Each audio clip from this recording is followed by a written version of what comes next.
Hey folks, Ryan Kennedy here. Welcome back to the show. I'm joined today by Dr. Gary, who is a board certified internal medicine physician who really specializes in preventative care, nutrition, metabolism, and anti-aging medicine. And so I was really excited to get Dr. Gary on the show. He's the founder of Evolve Healthcare in Los Angeles, which is an integrative medicine clinic focused on disease prevention and lifestyle optimization. He's also the co-founder of Sapien. As many of my listeners might remember, I had his colleague Brian Sanders on the show a while back talking about the Sapien diet and lifestyle and the film that they're putting together with this. So I brought Gary on the show today because he doesn't practice in even a remotely close way to most physicians. And I say that in a very good way, because he takes a more holistic approach and really helps people address the root cause and changes in diet, lifestyle, environment, and so on, similar to the way I run my practice and help people get well.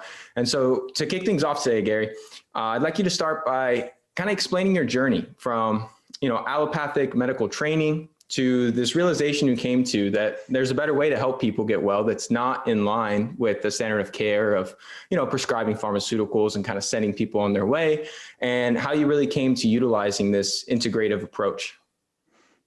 Thank you so much for having me on, Ryan. I'm so excited to be here. But yeah, just to get through the story, basically I went to medical school sort of, look, my family's in medicine, so I should say that I was more aware of the medical system, but that's not true. I mean, I was a kid when my mom, built her practice. She's a podiatrist.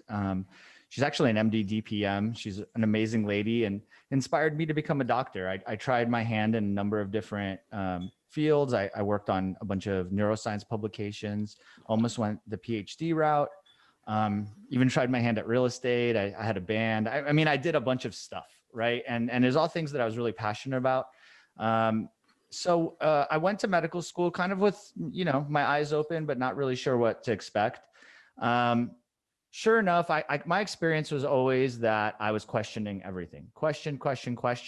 I got to residency for internal medicine because I really wanted to be as well-rounded a physician, have as much knowledge base as I could, because that was what I was passionate about, As I went through residency, it was just constant frustration. I mean, I've said it before, every rotation was shocking how, it was, in my, looking back on it, it was just very much driven to push drugs, push procedures, and we never really talked about other options. Whenever I asked about nutrition, whenever I asked about lifestyle things, it was always like, well, that's not what we do, or they didn't have an answer. I really connected with end-of-life care, so like hospice palliative care, because that was the part of the Western medicine system where I really could do lifestyle medicine, And I excelled. I have good interpersonal skills, and it was something I just became passionate about. I couldn't do a specialty because I just couldn't see myself continuing more years of the same sort of, Western medicine approach. I felt like I learned a lot. I had crazy, interesting experiences dealing with the sickest patients. It was an amazing training at Indiana University. And just basically started my own practice, was working in the hospital, and just had, at that point, my eyes were really open to like, there's way more than just what I was trained on. Different doctors practice differently. And there's just a whole slew of healthcare practitioners that might not be MDs or DOs that have a different approach and have really successful results. So that opened my eyes. As I was kind of building my practice, I really had no idea where I would go with it. They didn't really train me to be a primary care doctor. As an internist, I'm mostly trained to take care of sick people in the hospital. That's what I was, I was very, very, very highly trained to do that. And so with a private primary care practice, I was really able to develop my own practice style. Brian is one of my best friends, is a brilliant guy, and he would challenge so many of my ideas. He would challenge a lot of basically what I was taught. And instead of arguing with him, I learned, and he put me on different books, podcasts, and just kind of helped me open my mind. And it was just a process of learning and learning and learning. And I landed on what we call now lifestyle medicine. Some people call it integrative medicine in the sense that being, trained in Western medicine, I have all those tools. It's not like I've abandoned them. I'm very good managing medications. And sometimes it's very, very important, especially when people are sick. We do have good treatments for them. But when it came to curing, when it came to preventing disease, when it came to real transformational stuff, right, which I saw people doing, I didn't have those tools. And so kind of through the Sapien platform, if you will, we learned together. I built a network. I've been on a bunch of podcasts and read so much. And my practice has evolved into, I think, a true integrative medicine practice where my patients get the experience of not just all the training I had, but all of the knowledge I've gained about, Eastern medicine practices, lifestyle medicine practices, questioning our current recommendations when it comes to lifestyle medicine. And I think that's where I really shine, in that I'm not afraid to go against the recommendations and offer, novel ideas, even though so much of what we talk about, Ryan, is not really novel, right? No, we're going back to basics, right? Yeah. We're looking at history of humanity. We're looking at anthropology, archaeology. We're looking at, a lot of it is common sense. We're learning about the history of the food system and the drug system, and understanding which parts are amazing and great and powerful and which parts are not so good and should be questioned, specifically like nutrition, which is, something I'm passionate about. So that's how it's gone. And, through Sapien and through my clinic, I've had some amazing stories. Stuff that seemed miraculous when I was a trainee, that's become typical, right? People able to lose weight, people able to reverse diabetes, managing mental health issues with lifestyle tactics. It's really powerful. And I'm still learning every single day, every single day. And I'm like a fan as much as I am, an educator at this point, because I have to learn. I have to keep learning. There's so much out there. And, I love it. Yeah, that really speaks to a key attribute of yours, of having an open mind and a willingness to pivot, because I feel there's just so much arrogance in the medical community. And I see this every day with people I work with who come to me for help to get well, who, completely reverse their, terrible lipid profiles, their metabolic syndrome, all these problems that they've been having for years and years and years. They go back to their medical doctor. They tell them what they're doing. They're eating, pretty much going against everything he's told them. They're eating more saturated fats, more high quality animal protein. They're, doing completely different types of exercise. And the medical doctor, rather than saying like, hey, maybe there's something here, maybe I should call this guy Ryan and see what he's doing and maybe implement it with my other patients. No, he just says, no, there's some sort of anomaly. You're doing everything wrong. You got to go back to the low fat margarine nonsense that he's been trained in. And it just really drives me crazy that more people aren't like you, Gary, where you just said like, hey, let me go at this with an open mind. I don't care what profession you're in, the amount of structured training you receive, whether you're a mechanic, a plumber, a health practitioner, whatever you are, really should comprise such a small percentage of your actual knowledge, because as you learn and grow and experience different things in your practice and just different novel ideas and philosophies, we all should be changing and pivoting all the time. But unfortunately, it's become more rare than common in today's world with everything going on. So I love what you shared, and I love how open-minded you've been throughout your journey to make those pivots, because it's not commonplace. Yeah, I think the art of medicine has been lost. So much of the training is focused on following recommendations, and people are married to those recommendations, and then they change, and they'll change when the recommendations change. But there's a lot of fear. I think so much what people don't realize is it's scary to go through medical school and residency. Residency is overwhelming. It's overwhelming, like what responsibilities and experiences you take on. And I think it takes a lot of courage, I think, to challenge it. I think, when you look at older doctors, if you've been recommending something for 30 years and here's some young guys like you and me, like saying, no, that's wrong, and here's all this other research and evidence and ideas, it's a tough pill to swallow. Then you see folks that get later in their career and they're sick of it. They're sick of being messed with by insurance companies. They're sick of all the sort of traps and challenges created by our healthcare system. And so they step away, and that's when they start practicing something different, right? And you see that a lot. And then when it comes to young doctors, like, look, you just spent over a decade training. This is what they taught you to do. You better believe it, right? So I get it. I get why it's so hard. And, you know, medicine has been traditionally very slow to change and adapt. And I think that, you know, there's a lot of problems when it comes to the influence of drug companies, the influence of food companies, the influence of insurance companies.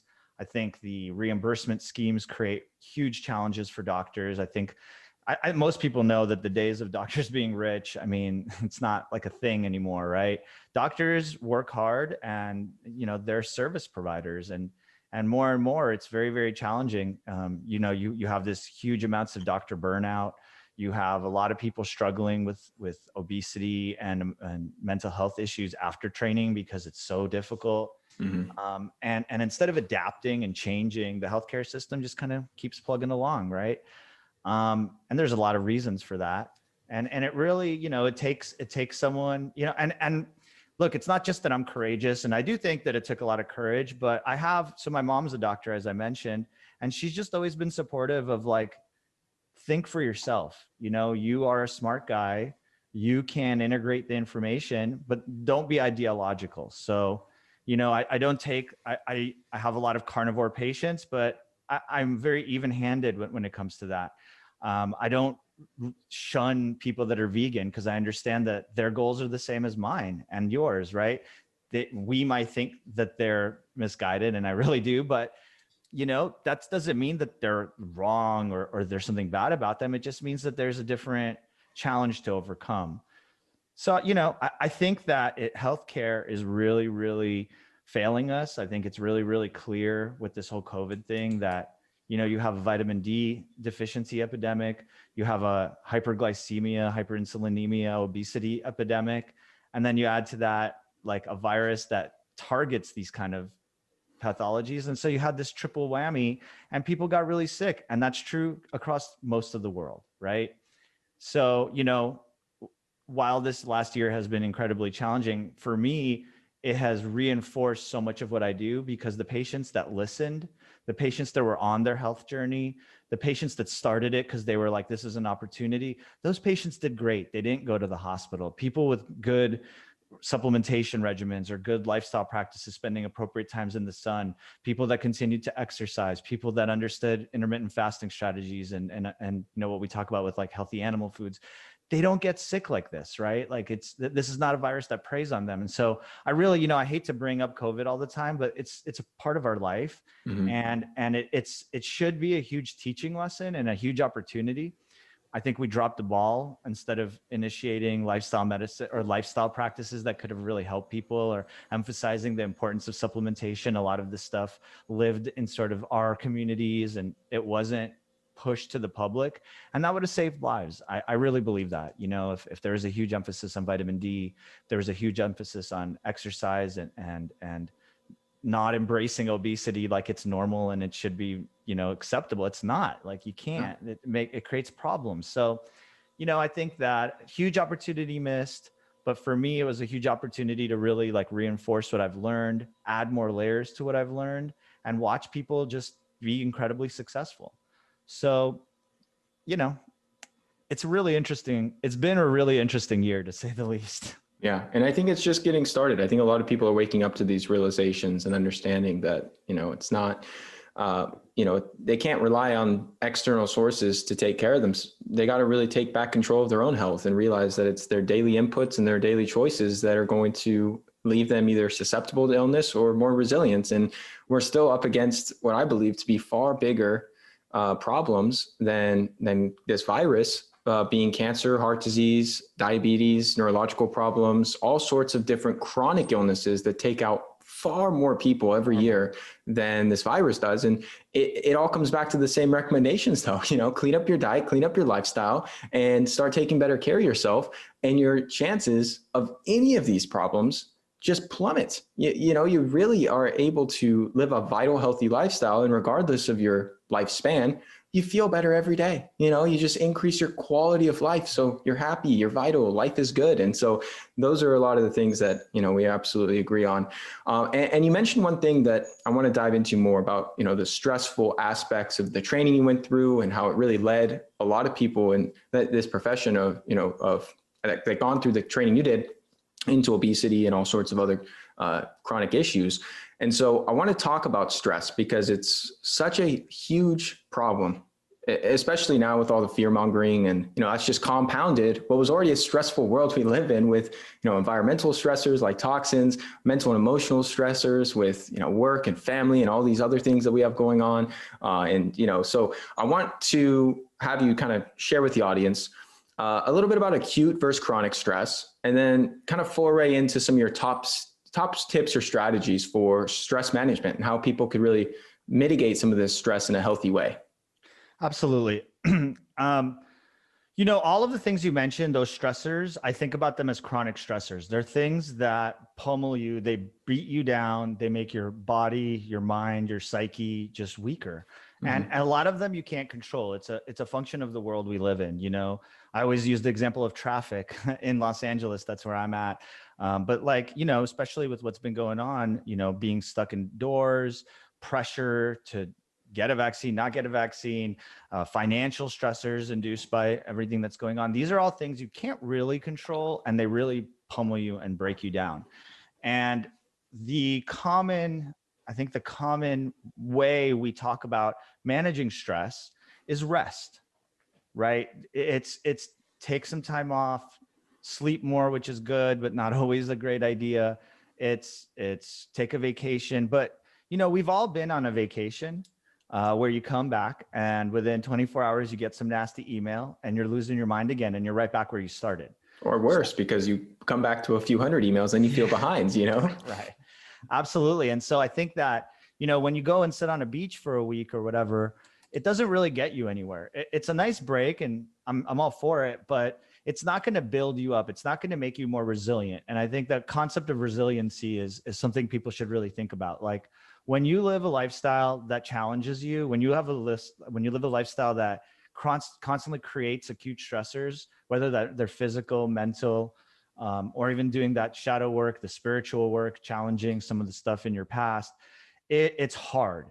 Those challenges make the chronic stresses more tolerable. Resiliency is what you're after, not just you stress, and then rest. Stress, and then rest. No, I want you to learn how, as that stress climbs, you don't get pummeled by it. The stress goes up, but really it doesn't. You're able to manage it. You're able to tolerate it. You're able to swallow it and get rid of it. And that it's not perfect. Life is really hard. And sometimes you got to take a vacation. But if you create a life full of acute stressors, then you're going to be more prepared for the chronic stress in your life. And so it's acute. And so when we talk about lifestyle medicine, a lot of the things that we're talking about actually create an acute stress for you. They challenge your body. They challenge your willpower. They challenge your psyche. Like you got to make yourself do these things because they don't inherently feel good. But when you make yourself do a really intense deep breathing session and really, really dive in, you change your hormone system. You change your brain chemistry. You create an environment where you're more resilient to the challenges in your life. So I always talk about my 5 acute stressors, because they're the ones that have naturally integrated into my practice as I give people recommendations. They're free. That's always a bonus. And they're evidence-based, and they're really supported by our history as human beings. So much of what I think about is like, we were a very, very successful species. We know how to be healthy. Western medicine has done an amazing job dealing with things like acute medical issues, right? People used to die from a broken leg. We got that, right? Certain infectious processes we've been able to get under control. Maybe we swing too hard to using too many antibiotics and things like that. But you can't deny the power that Western medicine has had on humanity. But we've lost our way when it comes to being thriving individuals. And instead it's all about like dealing with whatever complaint or medical problem that's in front of you. There's no concept of, well, this is a bigger picture and what can I do to be healthy and stay healthy and really thrive? And I think you talk about that a lot. It's not about like surviving. It's not about just going about your day. It's about thriving, being vibrant. if I don't feel great, I'm wondering what can I do better, right? I want to feel great. So the 5 stressors that I always bring up, and I'll just run through them and then we can talk about each. intermittent fasting, high intensity interval training, cold immersion therapy, heat therapy, and deep breathing strategies. It's just a way to think about these things. When when you start fasting, it challenges your body, especially when you've been consuming meals frequently all the time, especially those with processed food and carbohydrates. It takes a while for your body to readjust, and it, puts you in a ketotic state oftentimes. And that's a challenge to your body, but a challenge that your body will adapt to. And when you get adapted and your body learns to burn fat again, and your metabolism heals, and you can process when you do consume carbohydrates without getting inflammation, without having these nasty side effects, you become stronger. And that's a way to think about fasting. Is it's not just an eating strategy. It's a way to challenge your body. It's challenge your mind. Like, yeah, you don't get to have the donut. Yesterday in my practice, drug rep brought in like 2 boxes of donuts, even though they know I'm not into that. And for me, it's a nothing. I look at them, I'm like, this is what, I don't know, like, why is this here, right?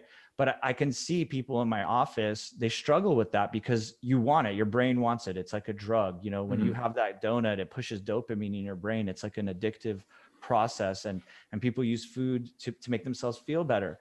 And I'm always like, if you're working, you're using food as fuel. You're not using food to make yourself feel. There's a time and place to use food to feel good. I support that too, but not, at 12 p.m. when we have a 5-hour workday. And I just use that as an example because that's what so many medical professionals and hospital workers, people that are going through residency and medical school, they're constantly brought these foods. And so the challenge is to have the mental fortitude to resist them. Right. So that fasting is that's a challenge. It's a stress. High intensity interval training. I know that's something you talk about a lot, but, going for a jog for 20 minutes, that's moderate. That's moderate intensity. It's okay. It's good for you. I like it. Like, do that. But watch your body, your brain, your mind, your whole life change when you amplify those workouts, create these acute bursts of really intense exertion, rest, and then you repeat, right? And you create these bursts of hormone, right? That it's pushing hormones. It's pushing your brain to, let's do one more set. Let's get into it, right? And it's not just about looking good or getting muscles or just about cardio and being healthy. It's about like challenging your brain that I can do that. And I'm telling you, if you can force yourself to do high intensity interval training 5 or 6 days a week, the rest of life becomes so much easier because you've challenged yourself and you've given yourself something that's not rest. It's challenge. It's growth. Yeah. And it's quick, it's time efficient, because that's the number one excuse people have for not taking better care of themselves, whether it be nutrition, exercise, sleep, what have you, is I don't have enough time. And it's because they have this idea in their head that in order to exercise, I got to drive to the gym. I got to spend 60, 75 minutes doing my cardio, then doing my weights. Then I got to shower, drive home. I don't have 2 hours to spare. It's like, no one has 2 hours to spare. Like, we're all busy. But when you start to understand, you could do a 7 or 8 minute workout and integrate some of these interval training sprints like you're talking about, you'll actually get better results. And there's a fascinating study out of the University of Colorado that showed 2 20-second all-out sprints on a bike over the course of 7 minutes total outperformed 30 minutes of steady state cardio on that bike. Yeah. So, I mean, it just goes to show, like, you're doing less work, less time, but you're getting so much better in terms of your ROI and your results. Yeah. And there's some great research by Dr. Sean O'Mara that I brought up on Brent's podcast, Brent Pella, shout out to my guy. He's using MRI studies to look at people's visceral fat, because a lot of people can be really unhealthy and not objectively objectively look fat, right? But their numbers don't look so good. And so a lot of it is understanding that your body can gain fat inside and your organs could be covered in fat. You can have a liver that's full of fat because you're eating a lot of sugar and you're actually not looking fat, but metabolically speaking, you're not in good shape. And how powerful these kind of interval training processes can be specifically for that, as compared to the longer, less aggressive protocols. So, yeah, I mean, the funny part here, Ryan, is that all the stuff we talk about makes life easier. It takes less time. You spend less money. Like, what we're suggesting does not require a gym membership. Eating less frequently means you're spending less money on food, right? Yeah. cold immersion therapy is very, very cheap. Anything from jumping in a cold shower on a daily basis to just buying a bucket with a hole in the bottom, throwing some ice in it, and like seeing how long you can sit in there and do some deep breathing. It's cheap. Deep breathing is free. You can download a million apps or watch one of your YouTubes, or like, it's all free and accessible. And I think part of the reason why you don't see a lot of push in that direction is, again, people need to make money. We live in a very like financially driven society. And if everyone listened to us and started doing 20-minute workouts in their house or on the street, the gym memberships are going to go down, purchasing of equipment goes down. It's never going to be supported by big industries. Similar to our nutrition stuff, like so much pushback on it is because it would destroy the financial structure of the food system we have. And subsequently, people will do better and less drugs will be prescribed and used. So, I don't think that's what do you call it? It's not a theory. This is common knowledge. This isn't like, it's not a conspiracy. Conspiracy. Thank you. He's not like, I'm not like making stuff up. You see all this stuff. Like you see, that the food companies, their goal is to sell you more food. So sell you snacks, sell kids snacks, create a fourth meal, emphasize the oh my God, you have to eat every 2 hours to keep your metabolism up. No, like there's no evidence. Where did that come from? I got taught that in medical school. Like, what are we talking about? So I think a lot of it is just, money. And a lot of what we do is a lot of it, especially in my practice, a lot of what I do, I don't make money giving these recommendations. I don't make drug companies happy. There's no more drug companies come into my practice to promote their diabetes drugs because they know I'm not prescribing many of them. And so it's a lot of it's about financial incentives. And so when we talk about this stuff, it like you said in the beginning of the podcast, it's about people taking responsibility for themselves. Stop looking to the government to give you recommendations that'll make you healthy. They've proven to not be interested in that. So that's okay. They can do what they want. You get to choose how you want to live your life. And I really like when I talk about these acute stressors and I try to motivate people to start integrating them in their life. It's a challenge. It's like, do you want to thrive? Do you want to just passively wait till I put you on, diabetes drugs in a few years? Or do you want to look at that fasting insulin level, even though your blood sugars aren't high, but your fasting insulin's super high? And I'm like, you're gonna get diabetic. So let's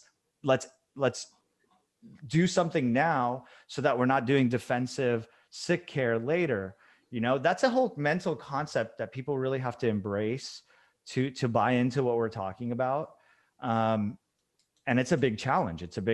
So, I'm getting to the point with me that I don't push it on people. I used to, like when I was learning, I'd learn something new every day and I'd start teaching my patients about it. And it just like right over their head because they're not in it like I am. They're not as invested in finding the best way to heal people. Right.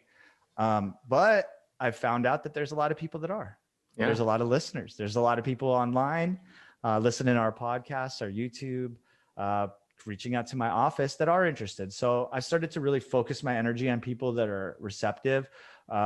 It's as a provider that's seeing patients all the time, it's very emotionally tasking to put out that information all the time. And maybe that's another reason why doctors don't do it. It's much easier to write a prescription and say, I'll see you in 3 weeks. It's a 5-minute visit.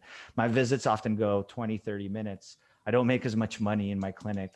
That's not my motivation. Right now, I'm trying to build my myself and my practice and my style and whatever you want to call it so that I could make meaningful recommendations and really be a positive force in this world.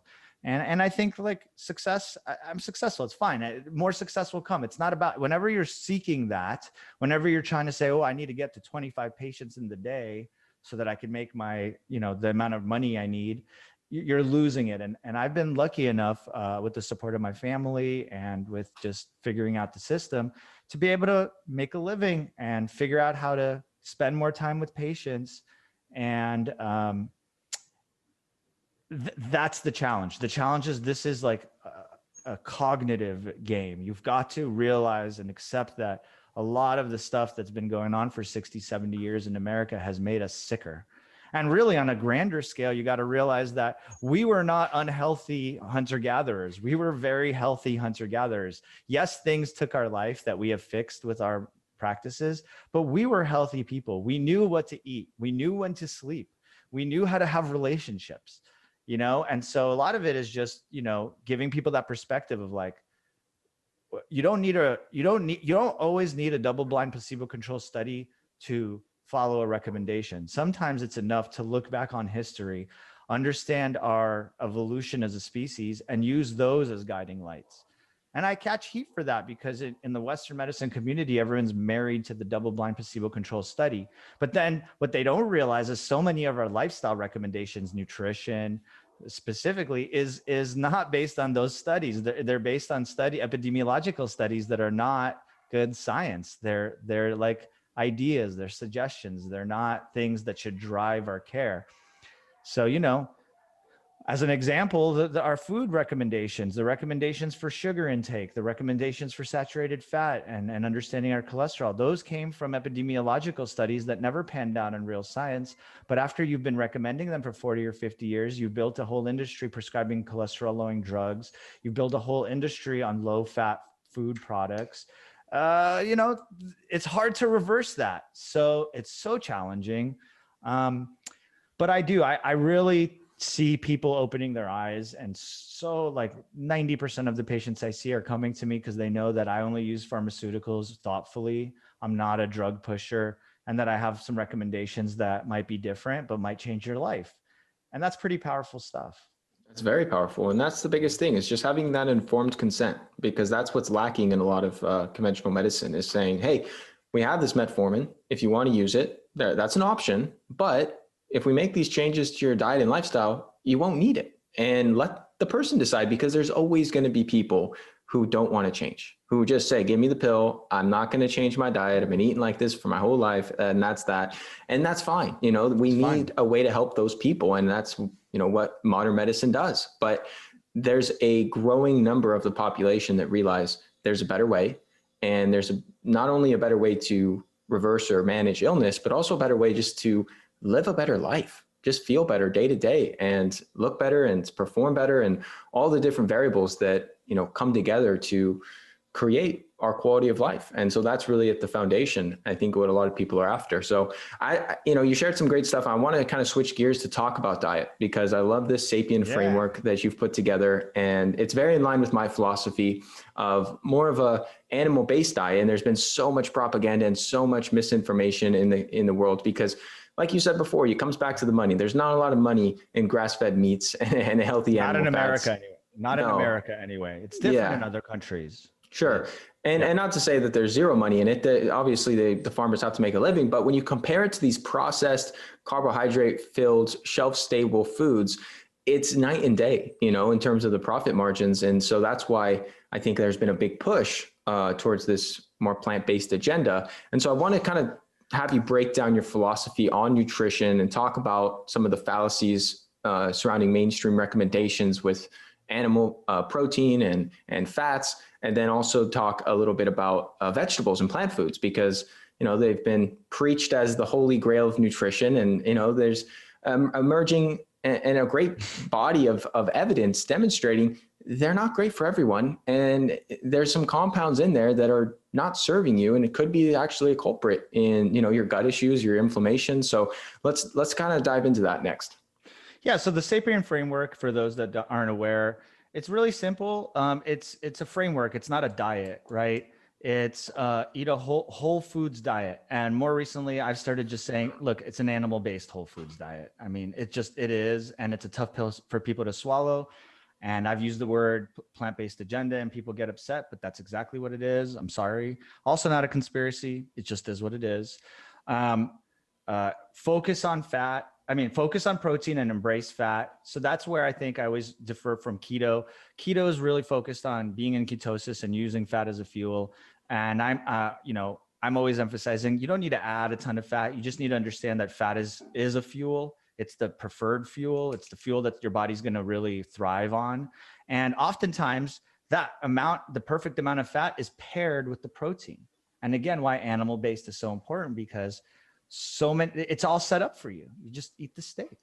Don't get the super lean one. Don't eat the huge lobule of fat, but don't be afraid of the fat, you know? And then intermittent fasting. So, you know, condensed eating window, this idea that you don't need to eat 2 meals or every 2 hours. Breakfast is not the most important meal of the day. This was made up by food companies, but rather be really thoughtful about when and what you put in your mouth, and educate yourself about macronutrients and how protein is not a great source of energy or even a really meaningful source of energy, but is essential to being healthy, building your muscles, building all of the mechanisms in your body. And that if you mix fat and carbohydrates consistently together, your body's going to have metabolic problems because it's too much energy. They're just energy sources. And so embracing fat as an energy source and understanding that the world we live in is just pushing carbohydrates down your throat, no pun intended, but especially the processed carbohydrates. And most people don't understand that the wheat and the corn that we use in America is often processed. It's genetically modified. It's not a natural per se form of consuming carbohydrates. So again, I'm not like keto, I'm not carnivore, I'm not obsessed with fasting. I'm trying to basically take all these ideas that exist in the world and be like, they're all good ideas. And you need to understand how they fit together and create a diet that works for you. For some people, a pescatarian diet works, where they're eating tons of fish and seafoods, and you can do great with that. For some people, they're really sick, and we try a carnivore diet as an elimination diet to take out all the things that could be hurting you, and focus on that really nutrient-dense food that's full of all of the things you really need to survive. So I talk about that as a kind of framework for leveraging intermittent fasting, embracing fat as an energy, really focusing on protein as the heart of your diet. And then there's this question that you alluded to of like, you know, of animal food versus plant food. A lot of the history of animal food propaganda that it's bad for you, that red meat is bad for you, comes from, and you could look this up in history books, basically, that it comes from, some of it is religious agenda, like the Seventh-day Adventist Church that was really against red meat for religious reasons I won't get into, but that got anchored into our idea. Some of it is, it's, you know, food companies pushing their plant-based products that are really, really cheap to grow. Some of it is, you know, we, like in America, we subsidize corn, wheat, and soy because that's what we do for farmers. And so they just grow more of that. So we have more of those food products. So it's just so multifaceted. There's so many components here. And it's just been an evolution where we've gone away from our real, like the heart of our diet, which is really good animal foods, and started focusing on plant foods. And why I call it a plant-based agenda, and tell me if you agree with me, is that, look, plants are not inherently bad.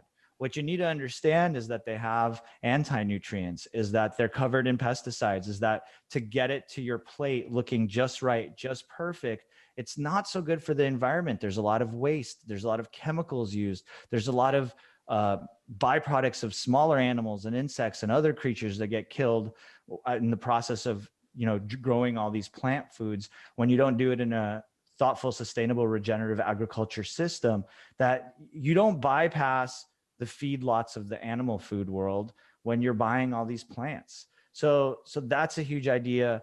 And that, you know, eating a ton of vegetables, especially the same vegetable all the time, you're really setting yourself up to get exposed to some chemicals or some products that within those plant foods that your body doesn't tolerate.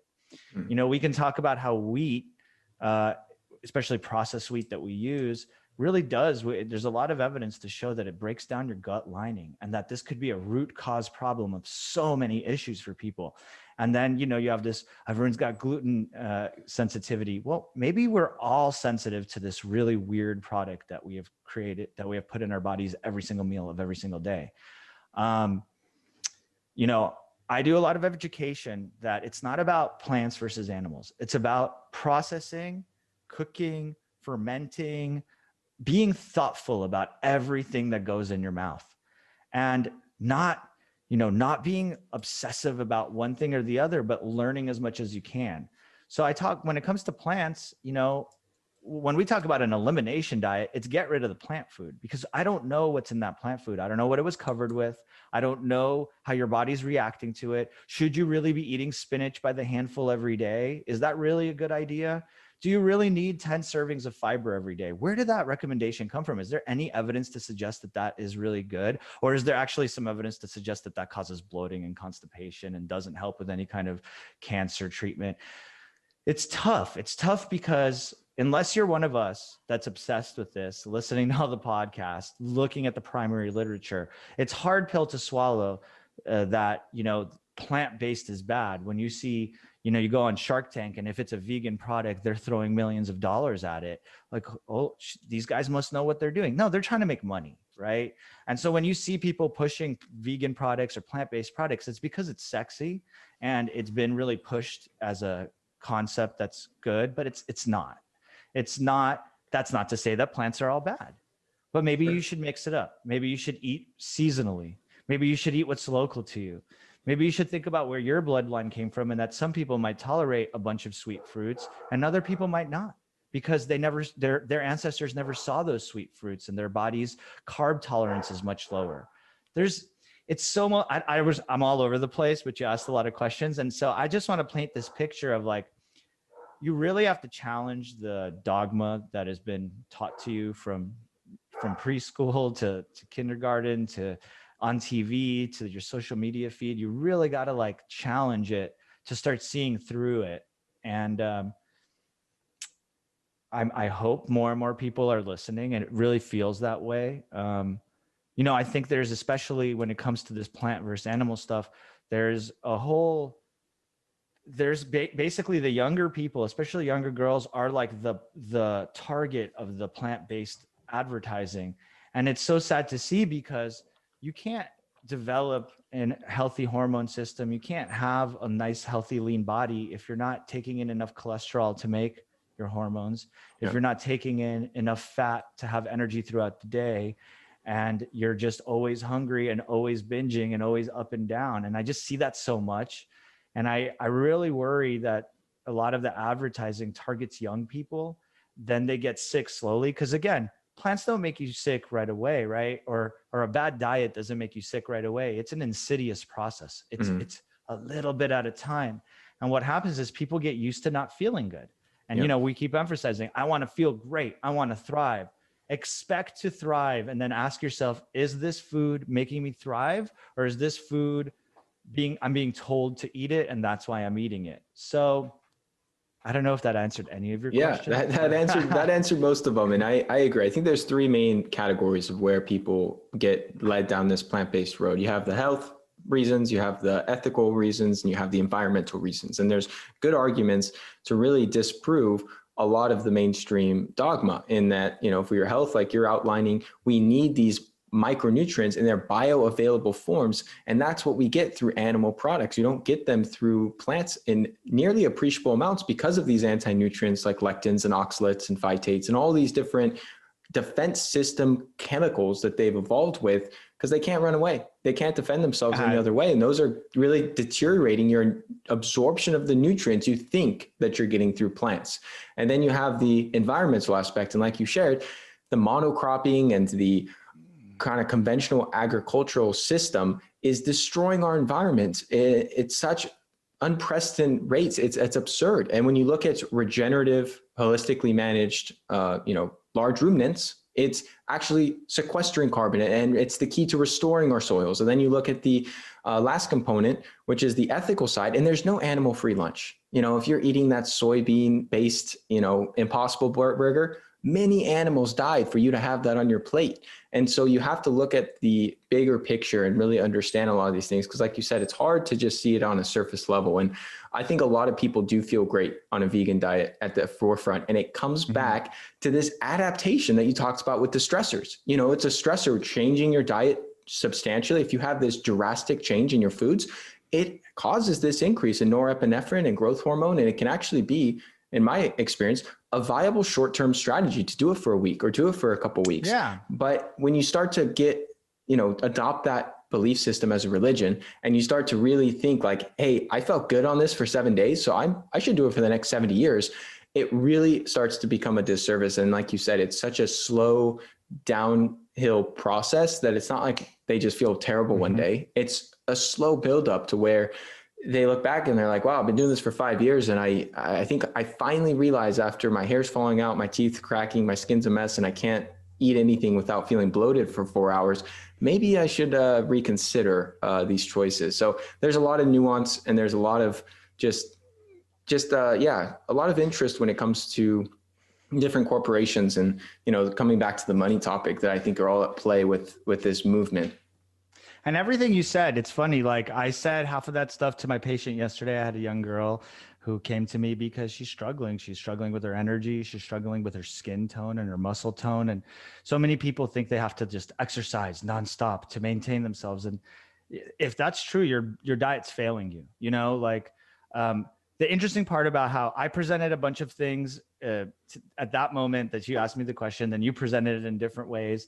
And if we did this conversation again, we'll present another batch of kind of ideas and little sayings like, the plant can't run away from you. But, there's so much of this. And so I find, my challenge is how do you reach people, right? So a lot of the time when I'm on podcasts or when I'm talking to patients, I leave out certain big words or certain scientific concepts because I think it's overwhelming. And I think if we're really going to make a dent in the community, in the population, and really reach more and more people, it has to become practical. It has to become a little bit anecdotal. It has to become just palatable, like you can grab it. A lot of people get scared off by real technical talk. But at the same time, what you said, when you include these terms, that's what people need to learn about, right? Like you need to learn about how your hormone system and how your sympathetic and parasympathetic nervous system change your body.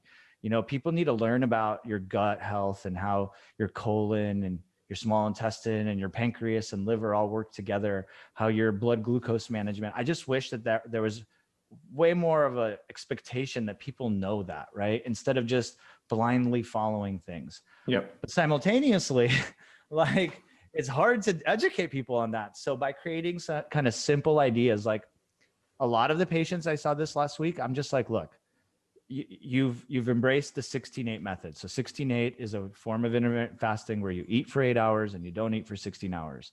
You hydrate, you do all sorts of other things. But people seem to be really open to that lately, and they're like, oh, I can do that, right? And so then I'm just like, look, no wheat, no corn. That means like no bread, no pasta, no tortillas, or I'll say no cereal if they're a person that's like crushing cereal two times a day.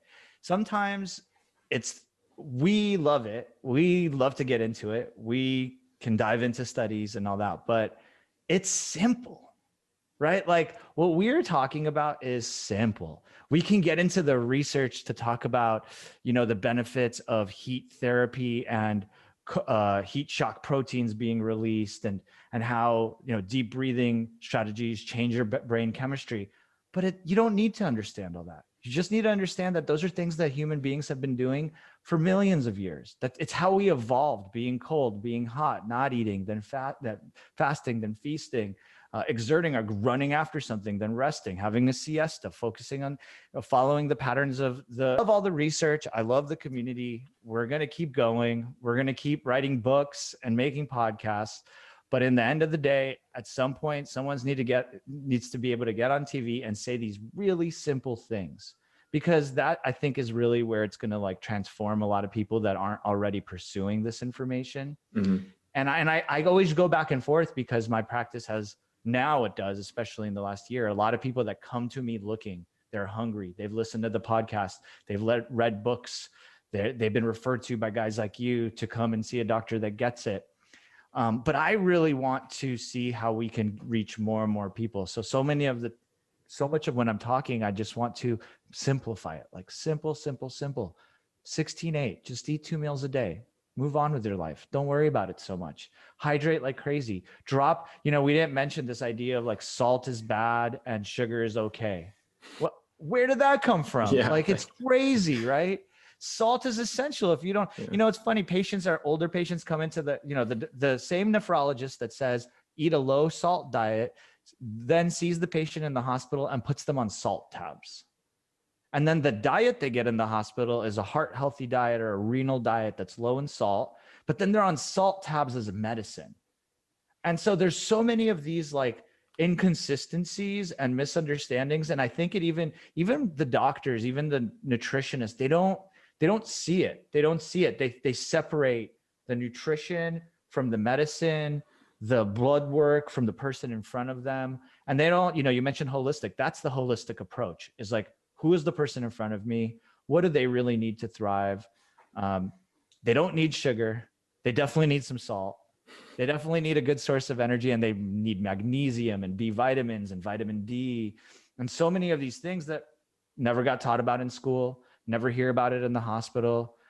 Patients are confused because they get advertised some crazy supplements, but they don't understand the power of just taking a good magnesium supplement. It's simple, but it's really confusing, and I really always emphasize that it's okay to be confused. It's a very like bizarre world we live in, where you get an advertisement for a carnivore by a carnivore doctor, and then get an advertisement by a vegan doctor, and you're like, what? How the hell is this possible? Yeah. It causes cognitive dissonance for people, and they're very confused, and then they end up not doing anything and just like doing what they're doing. And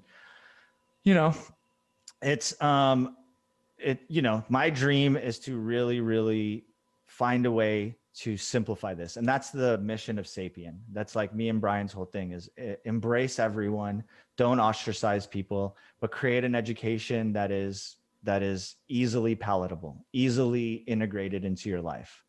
And that's the key. That's the key, man. And it all comes back to this concept I talk about a lot of just rewilding yourself. It's this domestication of humans, that we live in these temperature controlled environments under artificial junk lights in front of screens, and we don't do any of the things that enable us to thrive and that our ancestors have done for millennia, of just getting outside in the sun, getting your bare feet on the ground, moving your body, like you said, with the circadian rhythm and aligning your sleep cycles and wake cycles, all those things. They're very intuitive when you start to really make some of these switches. And I think that's a big driver of illness and poor health, is just how domesticated humans have become in the world that we live in. And it's only going more in that direction, which is why presenting it as these acute stressors. Another term we've tried to use is ancestral hacks, right? Because again, all of these things is just looking at our ancestors, what they did and how we can mimic them. The screens aren't going anywhere. The population is growing, and we're going to have more and more of these infectious problems. So we have to adapt. We have to embrace the technology. We have to embrace the ability that you and I can have this great conversation, not being in the same city, although you're not that far away, but you know what I mean? Like we can do this, and it's powerful, and we can share a message with so many people. But, right before this, I did like 45 minutes of sprinting, and I feel freaking amazing. So now I'm going to do some kettlebell swings earlier. So even though I'm going to spend a lot of time in a pronated position on the computer today, I'm also going to counterbalance that with an exercise regime that's going to build my muscles and make me resilient to sitting in that position all day. And I'm going to get a million phone calls, and my brain's going to get overloaded because of all the people I have to take care of. But I challenged myself. I was working hard this morning. So 10 calls will come in. All right, I'll take them one at a time. But if I didn't do those things, and when I lose those mechanisms, it starts bearing down on me, and I start getting stressed and worried and anxious. And it's just like, I see it in my own life. It rubs off on my friends and family around me. I see it with my patients. It's easy, but you got to make a commitment to yourself. You got to do it. Like, you just have to do it. And even though it's 20 minutes, Ryan, it might be a lot easier to just go on the treadmill really slowly for an hour and feel good about yourself than it is to sweat hard and breathe hard and feel really uncomfortable for 20 minutes, right? So I also understand why people are so resistant to a lot of the things we talk about. It's challenging to convince someone to take cold showers, or jump in a cold bucket. That's the hardest one, right? Yeah. I can get someone in the sauna, and then I'm like, hey, just stay in the sauna 5 minutes more than you really want to. Do some deep breathing and then get out. You know what I mean? Like, that's an easier sell, if you will. But it's about, and I'll add to this whole acute stressors. It's about stacking them and manipulating them, not being too dogmatic. Some people really fall in love with one thing or the other, and that's great. But it's about integrating all of these practices into your life. And this is not all of them, by the way. This is just like 5 that I think are low hanging fruit. Anyone could do this. You could listen to this podcast today. You can go and take a cold shower and do some deep breathing, download the Wim Hof app, or watch a documentary and do some Wim Hof breathing strategies. There's just a million ways to do it. So it's fun. It's fun. It's really exciting to see how people just change. I had this lady who was on 5 drugs right before COVID. She was a provider. She's a nurse practitioner. She really bought into what I was talking about, listening on my podcast, committed herself hardcore for 6 months, started the sun exposure, started meditation practice with deep breathing, went on the Sapien diet. We got her off all but one drug. She's just like, look, I got COVID. I was so nervous. It went away in 2 days. And my colleagues, they were sick for weeks, and some of them went to the hospital. And she was thanking me because she's like, I know I would have been one of those people because of how I was living. And, the more and more of those experiences I have, the more and more confident I become standing up to the Western medicine traditional practices and being like, hey, that's great. I'm not saying it's bad, but let's add something more to it. Let's be thoughtful. Let's be open-minded. Let's be considerate to the other people around us. Let's support each other to be healthier, Like, I'm really getting into it now, trying to educate. I'm working with this physician that runs an academic program for residents, and we're trying to teach them lifestyle medicine practices for themselves because they're struggling. I can't tell you guys how many people gained 30, 40 pounds while we were in medical school because they were stressed. You had to test 2 times a week. You had to learn like you were drinking from a fire hose. And what do? Just like anyone else, you use food, you use rest, you use comfort-seeking behaviors to get through it. But what did that do? That made them worse. By the end, they were in a much worse shape than they were at the beginning.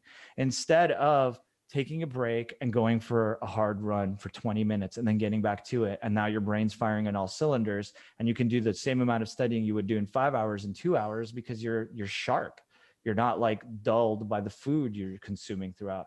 So got to teach the doctors, got to teach the students, got to teach the youth. We got to build our community, man. It's so important. Absolutely. Well, I love the work you're doing, Dr. Gary. I know we could talk all day about this stuff, and we didn't even get to touch on a few topics, related to psychedelic assisted psychotherapy and other modalities, but I got to let you go today because I got another call coming up, but I want to definitely have you back on the show, and I want you to share where people can go to learn more about your work and to maybe become a patient in your practice and just learn more about your, the information you're putting out.